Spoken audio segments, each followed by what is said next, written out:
Hello student, welcome back to my channel Samrat academy. Student, मेरा नाम है आकाश। मेरे प्यारे विद्यार्थियों, आज आप लोगों को मैं 40 महत्वपूर्ण प्रश्न कराने वाला हूं बहुविकल्पीय, जो कि 2023 बोर्ड एग्जाम में आप लोगों को यहां से प्रश्न बनना अनिवार्य है। मतलब इससे बाहर आपका प्रश्न ही नहीं जाएगा। अगर 40 प्रश्न कर लेते हो तो 20 में 20 इस बार बहुविकल्पीय में कोई रोक नहीं सकता है आप लोगों को। पूरे बुक के हमने महत्वपूर्ण प्रश्न ही इसमें इंक्लूड कर दिया है। तो आप लोग देखते हैं कि 40 में से कितना क्वेश्चन कर ले। तो 40 में से लगभग 30 क्वेश्चन तो आप लोगों को करना ही पड़ेगा, किसी कीमत पे करना पड़ेगा। ठीक है, अगर आप चाहते हो 95% तो चलो वीडियो स्टार्ट करते हैं। वीडियो को लाइक कर दो, चैनल पर न तो चैनल को सब्सक्राइब कर दो। पहला प्रश्न पढ़ता हूं, इसका आंसर आप लोग बताइए क्या होगा। पहला प्रश्न जैसा देख पा रहे हो बहुत ही ज़्यादा इंपॉर्टेंट प्रश्न है कि डीएनए पाया जाता है। आपको बताना कि डीएनए जो है पाया जाता है कोशिका द्रव्य में, केंद्रक द्रव्य में, केंद्रिका में कि केंद्रक में। 4 ऑप्शन में दिया हूँ, इसमें से आपको बताना है कि पहला क्वेश्चन का जो राइट आंसर होगा वो क्या होगा। तो डीएनए पाया जाता है, पहले आप लोग कमेंट कर लो, फिर इसके बाद बताता हूँ। तो डीएनए पाया जाता है, इसका राइट आंसर होगा केंद्रक में। डीएनए कहाँ पाया जाता है? केंद्रक में पाया जाता है। जितने लोगों ने ऑप्शन डी दिया होगा बिल्कुल उनका आंसर सही होगा। आगे बढ़ेंगे क्वेश्चन नंबर दूसरे की तरफ। क्वेश्चन नंबर दूसरा देखिए, दूरदृष्टि दोष के कारण प्रतिबिंब बनता है। अगर आपकी आंख में दूरदृष्टि दोष है तो उसका प्रतिबिंब बनेगा रेटिना पर, रेटिना के पीछे, रेटिना के आगे, नेत्रल लेंस पर। बताइए क्या होगा राइट आंसर। अगर आपकी आंखों में दूरदृष्टि दोष है तो उसके कारण प्रतिबिंब कहाँ पर बनेगा ये बताना है। तो उसके कारण प्रतिबिंब बनेगा रेटिना के पीछे। ठीक है, दूरदृष्टि दोष मतलब कि दूर, रेटिना के दूर बनता है, और निकट दृष्टि होता तो रेटिना के आगे बनता। ठीक है, यह बात याद रखिएगा आप लोग। आगे बढ़ेंगे क्वेश्चन नंबर तीसरा। क्वेश्चन नंबर तीसरा आपके लिए बहुत इंपॉर्टेंट प्रश्न है, हर साल एग्जाम में आता है यह प्रश्न है कि एक अश्व शक्ति बराबर कितना होता है? 726 वाट, 736 वाट, 746 वाट, 756 वाट। 4 ऑप्शन दिया हुआ है, कमेंट करके बताइए क्या होगा राइट आंसर कि एक अश्वशक्ति बराबर कितना होता है। ठीक है, तो सबको मालूम होना चाहिए कि एक अश्वशक्ति बराबर होता है 746 वाट होता है एक अश्वशक्ति बराबर। आगे बात करेंगे क्वेश्चन नंबर चौथे की तरफ बढ़ेंगे। क्वेश्चन नंबर 4 यहाँ पे है कि किसी चालक में धारा का प्रवाह होता है। किसी चालक में जो धारा का प्रवाह होता है इलेक्ट्रॉनों द्वारा होता है कि प्रोटॉनों द्वारा होता है कि न्यूट्रॉनों द्वारा होता है कि इनमें से कोई नहीं। बताइए चारों ऑप्शन में से कौन सा राइट आंसर होगा। किसी चालक में धारा का प्रवाह होता है। ठीक है, तो इसका आंसर आप लोगों को देना ही पड़ेगा क्योंकि सिंपल क्वेश्चन है। तो किसी चालक में धारा का प्रवाह होता है, ये इलेक्ट्रॉनों के द्वारा होता है। ऑप्शन ए इस क्वेश्चन का राइट आंसर हो जाएगा। चलिए बढ़ेंगे अगले प्रश्न की तरफ, और प्रश्न नंबर 5वां देखिए। प्रश्न नंबर 5वां है कि प्रेरित विद्युत धारा की दिशा ज्ञात करने के नियम है। अगर प्रेरित विद्युत धारा की दिशा ज्ञात करना है तो उसके लिए कौन सा नियम लगेगा? 4 ऑप्शन यहाँ पे दिया हुआ है। फ्लेमिंग के दाएं हाथ का नियम, फ्लेमिंग के बाएं हाथ का नियम, ओम का नियम कि इनमें से कोई नहीं। बताइए क्वेश्चन नंबर 5 का राइट आंसर क्या होगा। तो इसका राइट आंसर हो जाएगा, पहले मैं प्रश्न एक बार फिर पढ़ूंगा, इसके बाद तो बताऊंगा आप लोगों को। प्रश्न यह है कि प्रेरित विद्युत धारा की दिशा ज्ञात करने के नियम। तो प्रेरित विद्युत धारा की दिशा ज्ञात करते हैं भैया ऑप्शन नंबर ए, फ्लेमिंग के दाएं हाथ के नियम से। ठीक है, तो याद होना चाहिए। क्वेश्चन नंबर 5 में बहुत इंपॉर्टेंट है। आगे बढ़ेंगे क्वेश्चन नंबर 6। क्वेश्चन नंबर 6 है कि विद्युत धारा उत्पन्न करने की युक्ति है। विद्युत धारा उत्पन्न करने की युक्ति कौन? जनित्र, गैल्वेनोमीटर, अमीटर कि मोटर। बताइए विद्युत धारा उत्पन्न करने की जो युक्ति होती है उसे क्या कहते हैं? तो भैया उसे कहते हैं जनित्र। क्या कहते हैं? जनित्र कहते हैं। विद्युत धारा उत्पन्न करने की युक्ति जनित्र है। आगे बढ़ेंगे क्वेश्चन नंबर 7वां। क्वेश्चन नंबर 7वां है कि केवल न्यूक्लिक अम्ल तथा प्रोटीन्स के बने होते हैं। मतलब केवल न्यूक्लिक अम्ल और प्रोटीन्स के बने होते हैं। कौन? जीवाणु, क्लोरोप्लास्ट, विषाणु कि प्रयांश। ठीक है, बताइए चारों ऑप्शनों से बताना है कि केवल न्यूक्लिक अम्ल तथा प्रोटीन्स के कौन बने होते हैं। ठीक है, तो इसका राइट आंसर हो जाएगा ऑप्शन नंबर सी, विषाणु जो है वो सिर्फ न्यूक्लिक अम्ल और प्रोटीन के बने होते हैं। ठीक है, बहुत ही इंपॉर्टेंट प्रश्न है, याद होना चाहिए आप लोगों को। आगे बढ़ेंगे प्रश्न नंबर 8वां। प्रश्न नंबर 8वां देखिए, अच्छा प्रश्न है। कह रहा है कि एक अवतल दर्पण की वक्रता त्रिज्या अगर 20 सेंटीमीटर है तो इसकी फोकस दूरी होगी। ठीक है, फोकस दूरी पूछ रहा है और वक्रता त्रिज्या यहाँ पे दिया है। बताइए -20 सेंटीमीटर कि -10 सेंटीमीटर कि +40 सेंटीमीटर कि +10 सेंटीमीटर। बताइए क्या होगा राइट आंसर क्वेश्चन नंबर 8वें का। सबको मालूम है कि पूछा है फोकस दूरी, तो F बराबर होता है R/2 होता है। ठीक है, लेकिन R यहाँ पे अवतल दर्पण का है तब माइनस में हो जाएगा, तो -20 बटे यहाँ पे 2 कैंसिल हो जाएगा, तो -10 सेंटीमीटर आ जाएगा राइट आंसर।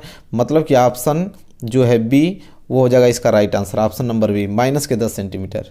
ठीक है, चलिए आगे बढ़ेंगे प्रश्न नंबर 9। प्रश्न नंबर 9 यहाँ पे है कि वायु के सापेक्ष माध्यम का अपवर्तनांक अधिकतम होता है। कह रहा है कि हवा के सापेक्ष मतलब वायु के सापेक्ष किसका अपवर्तनांक अधिक होता है? ठीक है, मैं थोड़ा बड़ा कर देता हूँ ताकि दिखे। ऑप्शन ए जल का, ऑप्शन बी हीरा का, कि ऑप्शन सी यहाँ पे कांच का, कि ऑप्शन डी तारपीन का तेल। तो वायु के सापेक्ष किसका अपवर्तनांक सबसे अधिक होता है? तो भैया हीरा, क्योंकि हीरा का तो सबसे अपवर्तनांक अधिक होता है। ठीक है, तो ये हो जाएगा right answer option number B. आगे बढ़ेंगे, प्रश्न नंबर यहाँ पे 10वां देखिए। प्रश्न नंबर 10वां है यहाँ पे, बहुत इंपॉर्टेंट प्रश्न है कि 20 सेंटीमीटर फोकस दूरी वाले उत्तल दर्पण के सामने 20 सेंटीमीटर की दूरी पर स्थित वस्तु का प्रतिबिंब बनता है।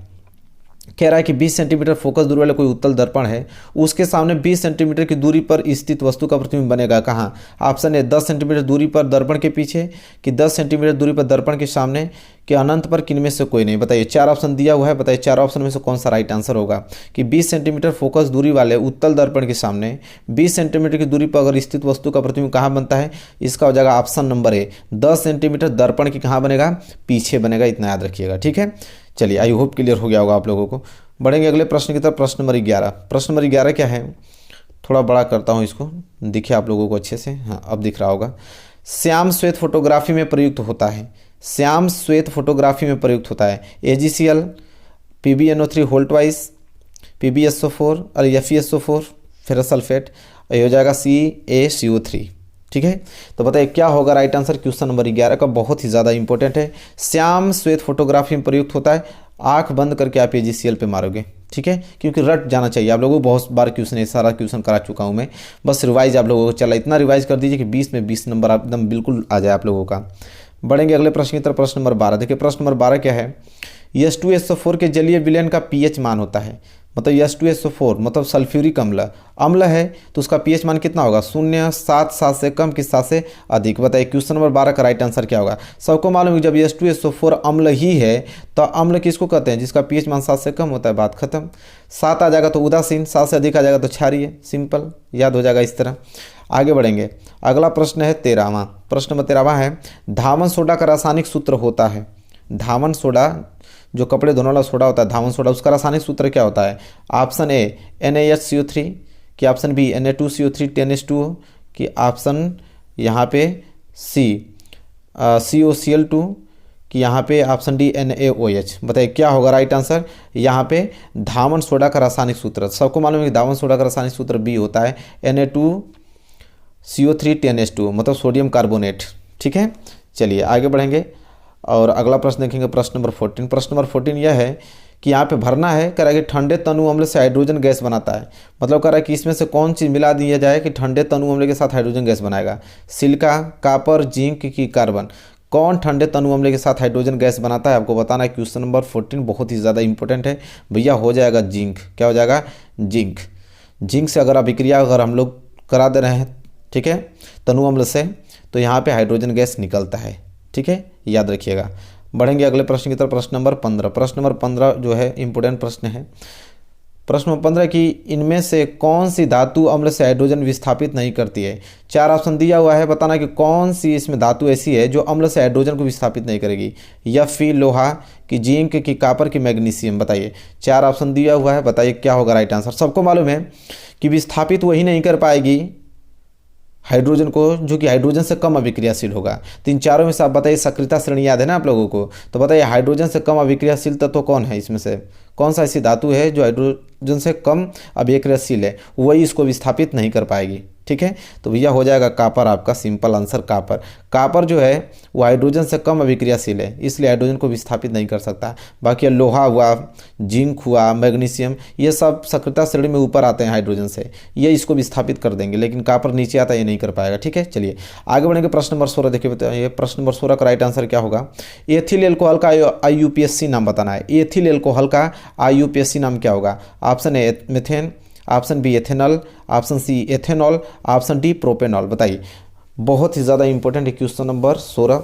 क्या होगा राइट आंसर? तो इसका होगा, देखिए ध्यान सुनिए, इसका होगा एथेनॉल। क्या हो जाएगा? एथेनॉल। एथिल एल्कोहल का IUPAC नाम एथेनॉल होता है, मतलब ऑप्शन सी इस क्वेश्चन का राइट आंसर हो जाएगा। ठीक है, चलिए बढ़ेंगे अगले प्रश्न की तरफ। और प्रश्न नंबर 17। प्रश्न नंबर 17 है कि मनुष्य में दूध के दांतों की संख्या कितनी होती है? मनुष्य में दूध की दांतों की संख्या कितनी होती है? Option A 20, option B 24, option C 28, एक ऑप्शन और छिपा हुआ उसको दिखा देता हूँ, कहाँ गया भैया? 32। बताइए, मनुष्य में दूध की दांतों की संख्या कितनी होती है? तो इसका आंसर तो बच्चों वाला है, सब लोग इसका आंसर सही बताओगे। ठीक है, कितनी होती है भैया? 20 होती है। मनुष्य में दूध की दांतों की संख्या 20 होती है। ठीक है, आगे बढ़ेंगे। प्रश्न नंबर यहाँ दिखाता हूँ आप लोगों को 18वां। प्रश्न नंबर 18वां बहुत इंपॉर्टेंट है। क्या है कि पादपों में जाइलम का कार्य होता है। पादपों मतलब पौधों में जो जाइलम होता है उसका कार्य क्या होता है? उत्सर्जी पदार्थ का संवहन, जल का संवहन, भोजन का संवहन, अमीनो अम्ल का संवहन। तो इसका राइट आंसर क्या हो जाएगा? हमने ट्रिक भी बताया है कि पादपों में जाइलम, जाइलम मतलब जल का संवहन, मतलब ऑप्शन 20 क्वेश्चन का राइट आंसर हो जाएगा। ठीक है, आगे बढ़ेंगे। 19वां करा है कि द्वार कोशिकाएं पाई जाती हैं। बताइए, वेरी मोस्ट इंपोर्टेंट क्वेश्चन है। आगे आप लोग की स्क्रीन पे जल्दी से कमेंट करके आप बताइए कि द्वार कोशिकाएं पाई जाती हैं जड़ों में, रंध्रों में, वात रंध्रों में, उपयुक्त सभी में। बताइए क्वेश्चन नंबर 19 का राइट आंसर क्या होगा? द्वार कोशिकाएं, सिंपल आंसर होगा, द्वार कोशिकाएं रंध्रों में पाई जाती हैं। ठीक है, चलिए बढ़ेंगे अगले प्रश्न की तरफ, प्रश्न नंबर 20वें की तरफ। देखिए प्रश्न नंबर 20वां क्या है? प्रश्न नंबर 20वां है कि मनुष्य में वृक्क एक तंत्र का भाग है जो संबंधित है। हमारे शरीर में एक वृक्क पाया जाता है, वृक्क मतलब किडनी पाया जाता है, वो किससे संबंधित है? पोषण से, श्वसन से, उत्सर्जन से, परिवहन से। बताइए, मतलब जो किडनी होता है वो किसके लिए कार्यवाहक होती है? ठीक है, तो भैया वो होता है उत्सर्जन के लिए, क्योंकि टॉयलेट हम लोगों का किडनी में ही बनता है। मतलब ऑप्शन सी इस क्वेश्चन का राइट आंसर हो जाएगा। वृक्क एक तंत्र भाग है जो संबंधित है किससे? उत्सर्जन से। याद रखिएगा, बहुत इंपॉर्टेंट है। आगे बढ़ेंगे क्वेश्चन नंबर 21। क्षारीय विलयन का पीएच मान कितना होगा? अभी हमने ट्रिक बताया था, 7 उदासीन, 7 से कम अम्लीय, 7 से अधिक क्षारीय। ऑप्शन डी इस क्वेश्चन का राइट आंसर। इसी तरह मारोगे, ठीक है, एकदम रट जाना चाहिए आप लोगों को ना। 21 का हो जाएगा ऑप्शन नंबर डी। आगे बढ़ेंगे क्वेश्चन नंबर 22। अब देखिए यहाँ पे धावन सोडा का रासायनिक नाम। अभी हम लोगों ने धावन सोडा का रासायनिक सूत्र देखा था। ठीक है, अब ये उसका नाम आ गया कि धावन सोडा का रासायनिक नाम क्या होगा? Sodium chloride, sodium carbonate, sodium bicarbonate, sodium hydroxide. सबको मालूम है, अभी हमने बताया था उस बार जब हमने किया क्वेश्चन तो बताया था कि क्या नाम होता है। तो धावन सोडा को होता है simple option B, sodium carbonate होता है। ऑप्शन 20 क्वेश्चन का राइट आंसर हो जाएगा, क्वेश्चन नंबर 22 का। आगे बढ़ेंगे क्वेश्चन नंबर 23। देखिए क्वेश्चन नंबर 23 है कि फफोलेदार तांबे में कॉपर की प्रतिशत मात्रा है।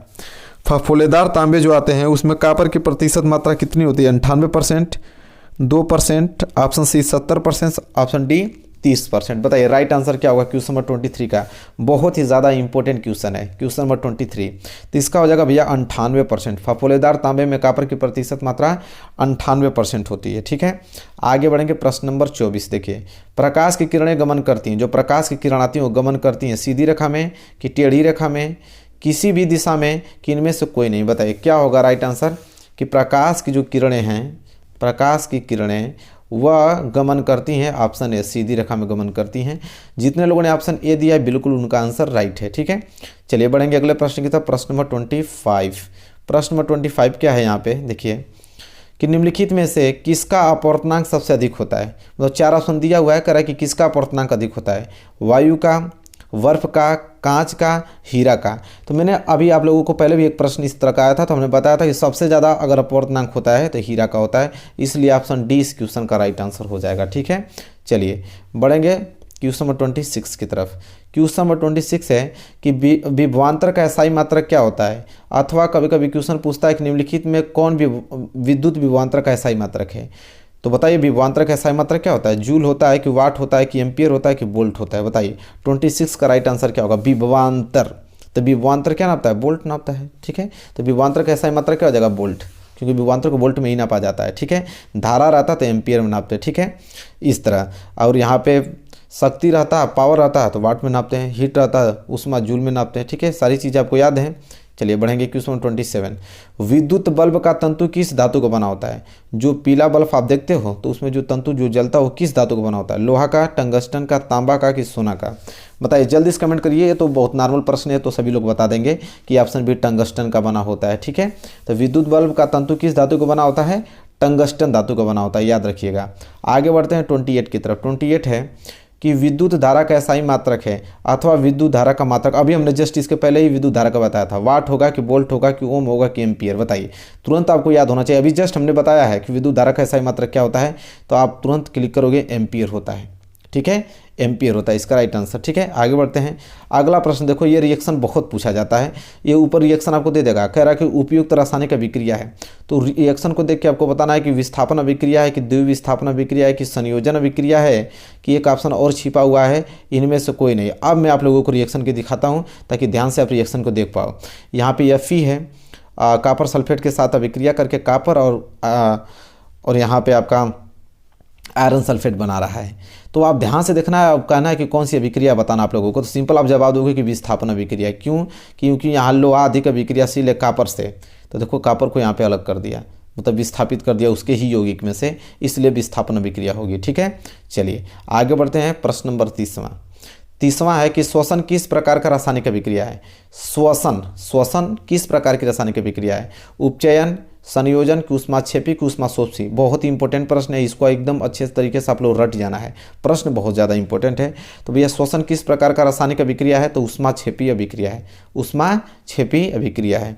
आगे बढ़ेंगे। प्रश्न नंबर 31। प्रश्न नंबर 31 क्या है? यहाँ पे देखिए बहुत इंपॉर्टेंट प्रश्न है कि मनुष्य में वृक्क संबंधित है। अभी एक प्रश्न यही प्रश्न आया था, दूसरे ढंग से पूछा था उसमें। मनुष्य में वृक्क संबंधित है पोषण से, श्वसन से, उत्सर्जन से, परिवहन से। तो अभी तो याद होगा ना आप लोगों को, जल्दी से कमेंट करके बता दीजिए। तो इसका राइट आंसर होगा उत्सर्जन से। अभी हमने कहा था कि टॉयलेट बनता है वृक्क में, तो इसका राइट आंसर हो जाएगा उत्सर्जन से। मनुष्य में वृक्क संबंधित है उत्सर्जन से। ठीक है, आगे बढ़ेंगे। 32 देखिए प्रश्न क्या है? फूल का कौन सा भाग फल में बदलता है? फूल का कौन सा भाग जो है फल में बदलता है? पुंकेसर, स्त्री केसर, अंडाशय की बीजांड। बताइए, 4 ऑप्शन दिया हुआ है, कौन सा राइट आंसर होगा? फूल का कौन सा भाग जो है वह फूल में बदलता है? ठीक है, मतलब फूल का कौन सा भाग फल में बदलता है, ये पूछ रहा है क्वेश्चन। तो इसका जल्दी से कमेंट कीजिए, क्योंकि बहुत बारे प्रश्न बता चुका हूँ कि अंडाशय जो होता है वही फूल का ऐसा भाग है जो फल में बदलता है। चलिए आगे बढ़ेंगे। 30 यहाँ पे 32 था ना, 33 की तरफ बढ़ेंगे। ठीक है, 33 देखिए क्या है? प्रकाश संश्लेषण की क्रिया होती है। तो प्रकाश संश्लेषण की क्रिया कवकों में, जंतुओं में, हरे पौधे में, कि परजीवियों में? बताइए, चारों ऑप्शन में से बताइए कि प्रकाश संश्लेषण की जो क्रिया होती है वह किस में होती है? प्रकाश संश्लेषण कौन करता है? पौधे ही करते हैं, मतलब हरे पौधे में होती है। ठीक है, चलिए आगे बढ़ेंगे। प्रश्न नंबर 34। प्रश्न नंबर 34 यहाँ पे देखिए, पीत रस कहाँ से स्रावित होता है? पीत रस जो है वो कहाँ से स्रावित होता है? अग्नाशय से, यकृत से, छोटी आंत से, इनमें से कोई नहीं। बताइए क्या होगा राइट आंसर कि पीत रस जो है कहाँ से स्रावित होता है? तो देखिए पीत रस जो है ना वो आपको यकृत से स्रावित होता है। कहाँ से? यकृत मतलब लीवर से स्रावित होता है। ठीक है, चलिए बढ़ेंगे अगले प्रश्न की तरफ। प्रश्न नंबर 35। मानव हृदय में कितने कोष्ठक होते हैं? कोष्ठक मतलब वेश्मों की संख्या। कभी कभी वेश्मो दे देता है, कभी कभी कोष्ठक को दे देता है। तो याद रखिएगा कि मानव हृदय में कितने कोष्ठक होते हैं, चाहे वेश्मो होते हैं। Option A 2, option B 8, option C 1, option D 4। तो सब लोग जान गए होंगे कि 4 ही होता है। 2 अलिंदा होता है, 2 नीले होता है। ठीक है, एक दायां नीले बायां नीले, 2 दायां अलिंदा बायां अलिंद होता है। ठीक है, सब लोग आप लोग जानते हैं। तो टोटल कितने कोष्ठक होते हैं? 4 होते हैं। ठीक है, चलिए 36 की तरफ बढ़ेंगे।